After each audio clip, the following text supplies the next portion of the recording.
प्यारे बच्चों, सबको मेरा सुप्रभात। Good morning. ओके, तो बेटा कल जैसा कि यहाँ पे मौन रखा गया था, आपको पता है, आपको याद है किसकी याद में वो रखा गया था? बताएंगे? चलो कोई नहीं, अभी मैं आपको एक स्टोरी सुनाता हूं, फिर आपको सब याद आ जाएगा। बेटा देखो, हमारा जैसे आपको पता है करगिल का युद्ध हुआ था 1999 में। तो मैं शुरू करूंगा कि हमारा हिमाचल के बलूरी गांव से एक लेटर गया रक्षा मंत्रालय को। जो हमारा कांगड़ा है वहां पे बलूरी एक गांव है, वहां से एक लेटर गया रक्षा मंत्रालय को हिंदुस्तान के, कि वहां से किसी दो, जो एक अध्यापक था और अध्यापिका, मींस दो व्यक्ति थे, अध्यापक और अध्यापिका, उन्होंने लेटर लिखा रक्षा मंत्रालय को कि वो करगिल में उस स्थान पे जाना चाहते हैं जहां पे हमारा पुत्र शहीद हुआ है।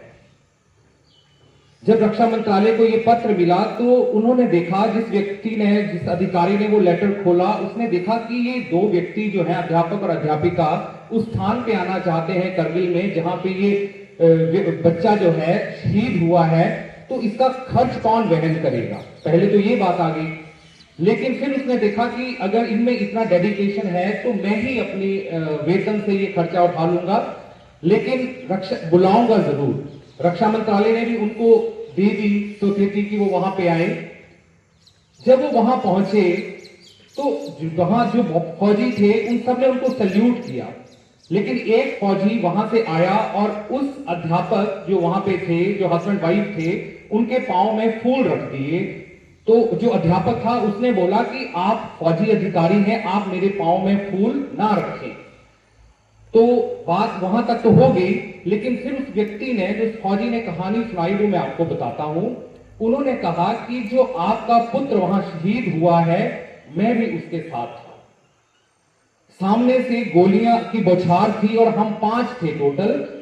तो क्या होता है कि जब फौजी ने आगे बढ़ना होता है ना, तो उसको डेथ चार्ज बोलते हैं। पता होता है कि सामने से गोलियां आ रही हैं और उस बंकर में जो छुपे हैं उसको अगर वहां पे पहुंचना है, ग्रेनेड फेंकना है, तो वहां पे डेथ चार्ज के लिए कौन जाएगा? तो एक फौजी जो था उसने बोला, जो वहां पे बोल रहा था कि मैं जाता हूं। तो जो हमारे, मैं अब नाम लेता हूं, विक्रम बत्रा जी थे, उन्होंने उसका हाथ पकड़ लिया फौजी का, बोला नहीं, तुम विवाहित हो, तुम्हारे बच्चे भी हैं, तुम्हारी पत्नी है, तुम वहां नहीं जाओगे, क्योंकि पता है जो वहां जाएगा वो जीवित वापस नहीं आएगा, तो वहां पे मैं जाऊंगा। और उन्होंने ये बोल के उसके हाथ से ग्रेनेड ले लिया और वो सामने बिल्कुल उनको चकमा देते हुए तो वो आगे बढ़े, लेकिन फिर भी